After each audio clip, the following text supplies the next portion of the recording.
Terlebih dahulu saya ingin mengucapkan banyak terima kasih kerana saya diberi peluang untuk berbahas pada petang ini. Datuk Speaker, saya mengucapkan tahniah kepada Datuk Speaker. Baru 1 hari, saya ingat Datuk Speaker ada 5 tahun lagi, saya cadangkan tiap-tiap 6 bulan buat blood test. Stress test, blood test, semualah test. Datuk Speaker, pertama, saya ingin mengucapkan tahniah kepada Yang Amat Berhormat Tan Bun atas keberanian menjalankan undi percaya walaupun ianya tidak perlu diadakan.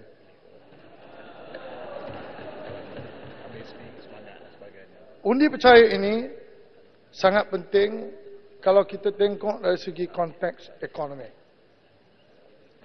Jika undi percaya ini mendapat sokongan, ia akan memberi sebuah kerajaan yang stabil untuk tempoh masa 5 tahun akan datang dan peristiwa menukar Perdana Menteri 3 kali dalam masa 4,5 tahun tidak akan berlaku lagi.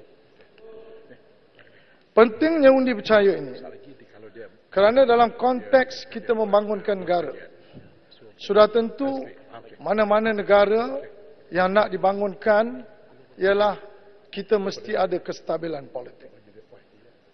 Datuk Ketua, kalau kita lihat kestabilan politik ini adalah merupakan ingredient yang sangat penting untuk mana-mana negara untuk membangunkan ekonomi. 3 perkara yang sangat penting untuk membangunkan ekonomi. Yang pertama, kita perlu ada kestabilan politik, iaitu dalam kita mengharungi penggal parlimen ini dalam masa 5 tahun yang telah ditetapkan. 5 tahun itu perlu kita ada kestabilan politik. Yang kedua, kita mesti mempunyai satu pasukan yang mempunyai pengalaman dan kompeten untuk menerajui kerajaan yang stabil itu. Dan yang ketiga, sudah tentu kita tidak boleh lari untuk mempunyai pasukan yang mempunyai integriti dan kredibiliti dalam menerajui pembangunan negara tersebut. Dalam konteks ini, kalau kita lihat pada 4,5 tahun yang lepas, apa yang berlaku dalam negara kita, kita lihat Malaysia ini sudah tertinggal ke belakang.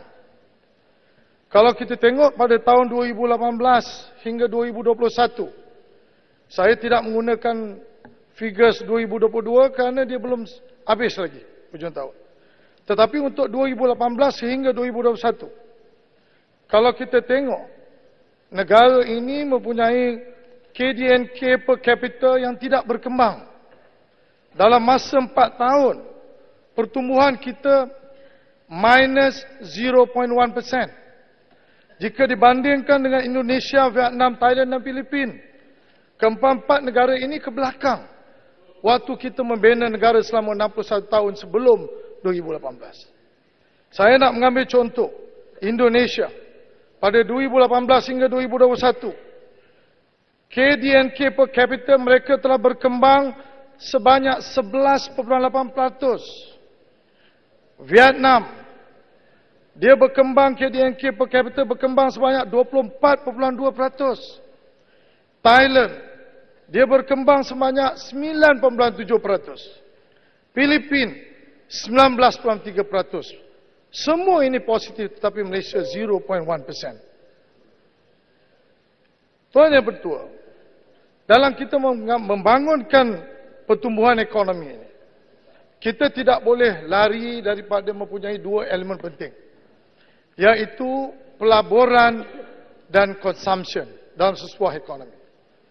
Tetapi setiap kali apabila kita melihat perkembangan ini, di antara investment dan consumption, growth, yang perlu kita lihat ialah bagaimana komposisi sebuah ekonomi itu dibangun, sama ada dia berdasarkan pelaburan ataupun dia berdasarkan consumption.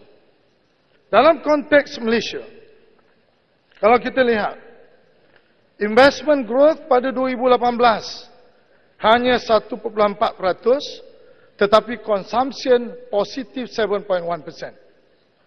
Kalau 2019, dari konteks investment growth, negatif 2.1%. Tetapi consumption masih berkembang 6.6%. Pada tahun 2020, investment growth negatif 14.5%. Consumption negatif 2.9%. 2021, investment growth 0.9%. Consumption 2.2%. Ini menunjukkan bahawa kita tidak mempunyai sustainable economic growth. Kerana apa? Elemen investment ini sudah menguncup kalau dibandingkan sebelum ini. Kesannya ialah kalau kita lihat jumlah graduan yang kita keluarkan pada tahun 2018 sebanyak 299,000.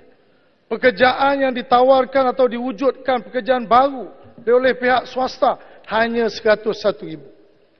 Pada 2019, graduan yang kita keluarkan 386,000. Kemudian pekerjaan yang kita wujudkan hanya 103,000. 2020, graduan yang kita wujudkan 294,000. Tetapi pekerjaan yang kita ciptakan hanya 73,000. Pada 2021, jumlah graduan yang kita wujudkan 286,000. Pekerjaan yang kita wujudkan hanya 69,500. Sudah tentu tuan-tuan Datuk Seri Bersuara, figure-figure ini menunjukkan bahawa kita kena melihat semula cara kita berpolitik dalam negara kita. Kalau kita berterusan bergaduh soal Perdana Menteri, bergaduh soal isu-isu yang tidak melihat isu rakyat, maka akhirnya 4,5 tahun kita telah membazir masa melihat bagaimana jiran-jiran dan negara-negara di sekeliling kita membangun dengan begitu pesat, tapi Malaysia hampir tinggal ke belakang dan terus ke belakang. Okey, Mohd Saya sekali lagi, tolong gulung. Ya. Datuk Yang di-Pertua, saya nak beri sebut dari segi pelaburan asing. Pelaburan asing ini juga membimbangkan saya apabila melihat bagaimana Global Competitive Index Malaysia daripada 25 telah jatuh kepada 32.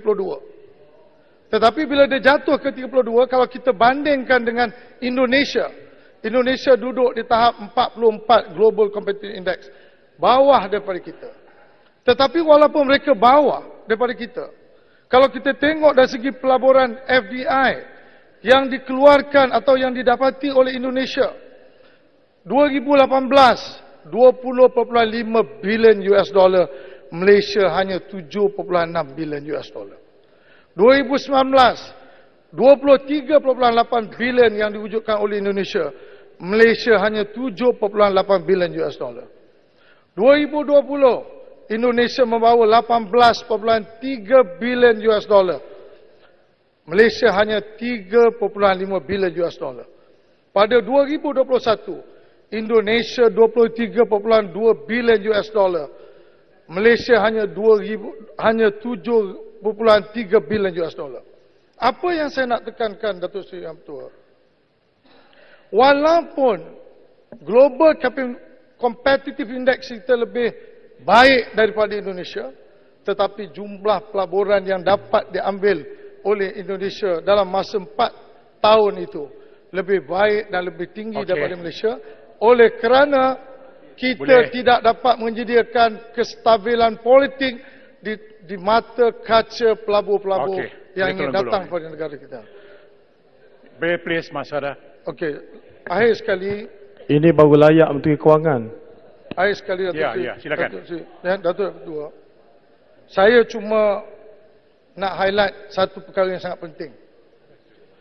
Perkara ini kalau kita tak handle dengan betul-betul terapi, dia akan menjejaskan negara kita ini dalam masa 5 atau 10 tahun akan datang. Kalau kita lihat, negara kita telah meminjam duit hampir mencecah 1.2 trilion. Pada 2017, kita hanya berhutang 686 bilion selama 61 tahun. Tetapi dalam masa 4 tahun, hutang ini sudah meningkat bertambah 300 sampai 400 bilion sehingga mencecah 1.2 trilion. Yang saya membimbangkan saya ialah pada 2017 kita hanya membayar interest faedah hanya 27.9 bilion, tetapi 2022 kita telah mencecah pembayaran interest kita ini 43 bilion. Datuk Seri Yang Pertua, kalau kita tidak handle benda ini dengan betul-betul rapi, nasib yang akan menimpa kerajaan Malaysia ini tidak akan berbeza seperti mana yang kita lihat yang berlaku di Sri Lanka.